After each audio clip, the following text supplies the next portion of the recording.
Hey there, mudroomers! It's Carmen here with Mayco, and today we wanted to go over our glaze profile for one of our new stoneware glazes from this year, which is Azurite.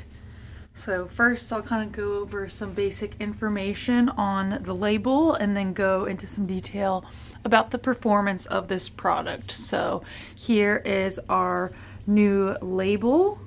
I did go into detail with this with our rainforest glaze profile video, but I just wanted to do a little bit of an overview in case you missed that. If you did, definitely check it out. But some basic info here, you're going to be able to find the cone range down here on the label. So we recommend cone 5 to 10 for all of our stoneware glazes actually, and there will be a slight variation in performance between the cone temperatures. This particular tile, as well as most of our samples, are going to be fired to cone 6 on a white clay body, so anything outside of that might vary from this sample here. You can find our cone 10 results on our website, as well as actually over here on our label we have cone 6 and cone 10 reduction results on our label. And anything outside of that, definitely consult Mayco Mudroom Society, or we always encourage to do testing on your own tiles in your own clay body and firing environment. There can be a lot of variation in performance even if you think you're doing everything the same. But this is our recommended firing range, cone 5 to 10, because all of our glazes do perform within that range. And then on the side here, you're going to see our ACMI certification. This particular one does have an AP seal, so there's no CL warning or anything like that. And then here we have our dinnerware safe recommendation. This glaze in particular is not recommended for dinnerware due to the surface durability, so highly acidic substances can break the surface down. We're actually currently doing some testing as to the performance if we layer it with a clear glaze, if that enhances the surface durability. But even if that is the case, we would still not recommend this on surfaces that come into contact with food. So perhaps on the outside of a ware that's not directly coming into contact with any food would be the preferred use for this particular glaze. And here we have the lot number. So this is going to be the number that you need to report any technical reports or anything like that. So if you do need to contact technical, we'll definitely ask you for this, as well as your clay body and firing information. So just go ahead and have that handy. And then on the side here, we have our firing results, basic application instructions, and then any suggestions and tips that we have here. And included in that, we do mention that 4 of our new glazes from this release, Azurite, Rainforest, Himalayan Salt, and Landslide, they all do have the same base glaze, so they are going to have similar performance characteristics, which is kind of nice. We do have another series like that in our stoneware glaze line. It's kind of the Norris Blue series. We have Lavender Mist, Norris Blue, Sand and Sea, Frosted Lemon, Raspberry Mist. All of those have the same base but different colors, so they'll perform similar with a little bit different color going on there. So that's some information on the label. We don't need any additional warning down here because it's AP, not CL, but there is the general safety information, as well as mentioning why we deem it to be not suitable for dinnerware. So that's just some general information on the label. Hopefully that helps you guys utilize the label as a resource, because it is a nice resource to have. So to start out, we can just go over the general cone 6 performance. So here I have cone 6 fired on a white stoneware slip cast body, 1, 2, and 3 coats. As you can see, it's kind of like this brown green where it's applied thin, which showcases itself when it breaks over surface texture. And then when you get up to 3 coats, you get that beautiful rich blue saturation, but there is a bit of mobility that happens with this as well. And this is a nice, very smooth satin matte finish. So here we have it at 3 coats, nice smooth finish, and then we have the pooling around the bottom. So it doesn't look like this was applied really heavy enough to produce the pooling, but typically you would have pooling in these areas. So I can actually bring this cone 5 comparison. The cone 5 comparison seems like it was applied a little bit thicker, so it kind of showcases the blue and the gloss a little bit better. But again, since this does have a little bit less heat work, it is a bit drier of a finish. So this is going to be a really smooth finish, and this has a little bit of tooth to it. So, but otherwise, the aesthetic and the look of the glaze looks really similar between the 2 firing temperatures. So here you can actually see a bit more glaze applied on this one. It does start to actually even flux out a bit. So this one was applied pretty heavy, but not so heavy that it's moving or anything like that. We haven't really had much mobility applying 3 heavy coats of this, but this does produce mobility when you are using it in combination.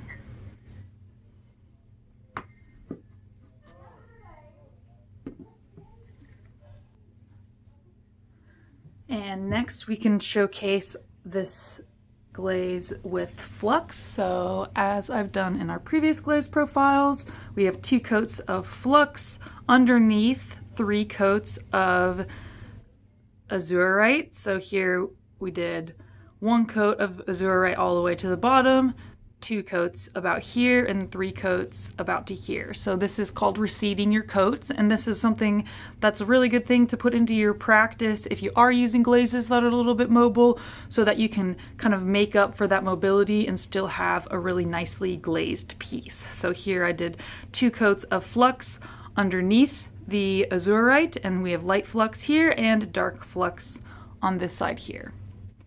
And then we have this side, we did the Flux over the Azurite. So I applied the Azurite first and then did the Flux on top. So the light Flux is here and the dark Flux is here. This is a really, really nice, beautiful finish. That Flux adds some really nice mobility and actually doesn't seem to make it super glossy aside from where it's really heavy, which is kind of interesting. This glaze has been really interesting to use in combination because we can't really anticipate the finish, which is kind of exciting.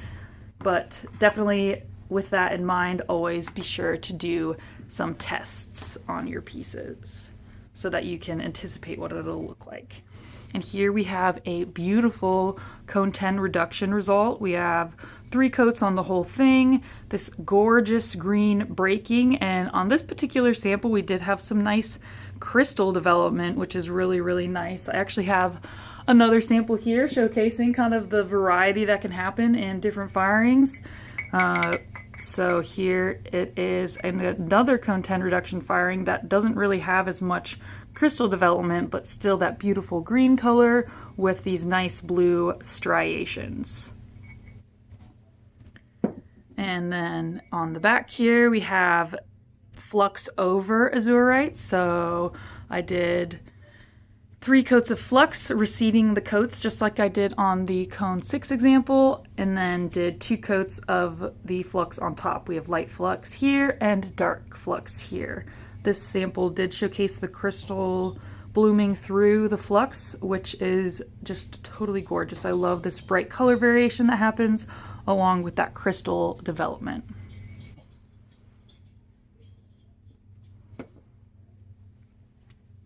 And next we can showcase the Azurite on a variety of clay bodies. Here we have it fired on a white speckled clay.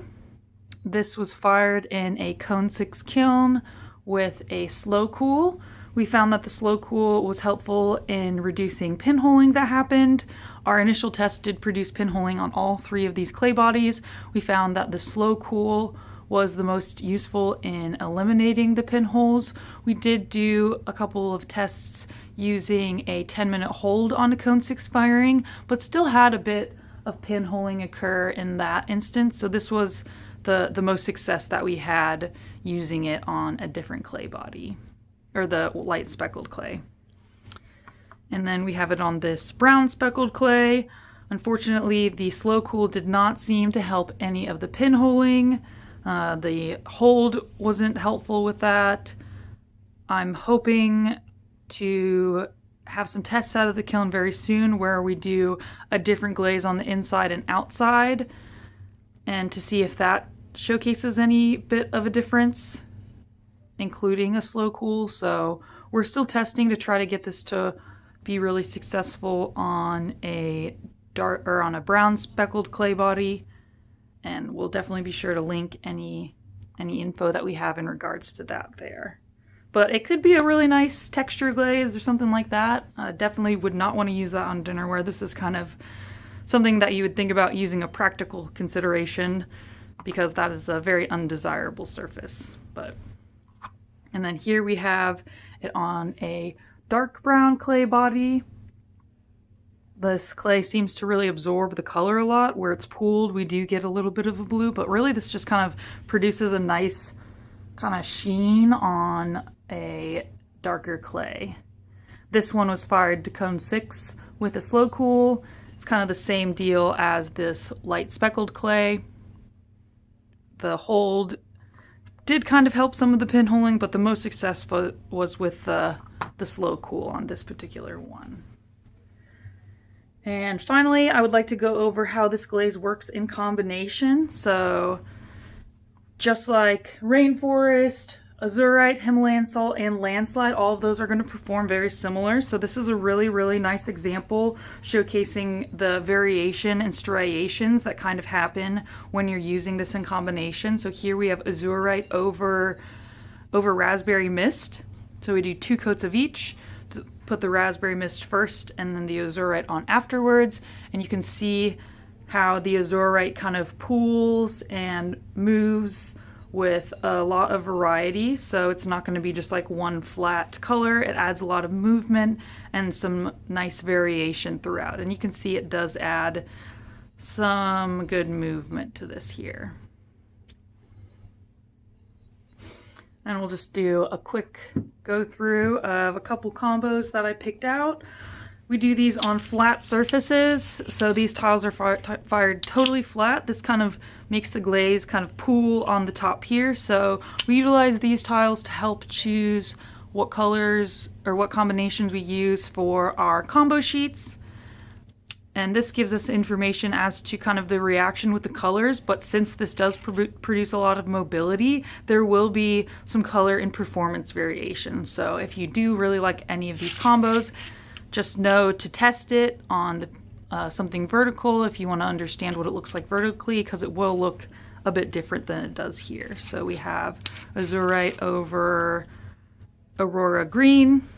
We're just gonna do a little quiz me on these glazes here. This is Azurite over Sandstone. Azurite over Desert Dusk. Or maybe that's Honeycomb. That's Honeycomb. Azurite over Honeycomb. Azurite over Winterwood. I love this glazing combination. I bet this would produce a lot of mobility.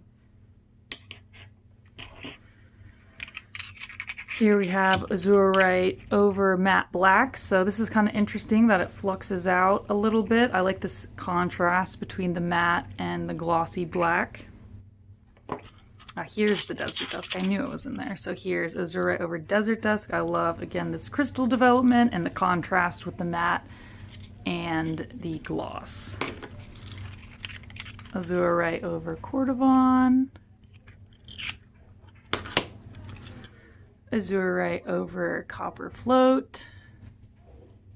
So this, I would think, would be a really interesting one where it's kind of matte at the top and slowly fades into a gloss at the bottom where all the glaze is kind of gathering.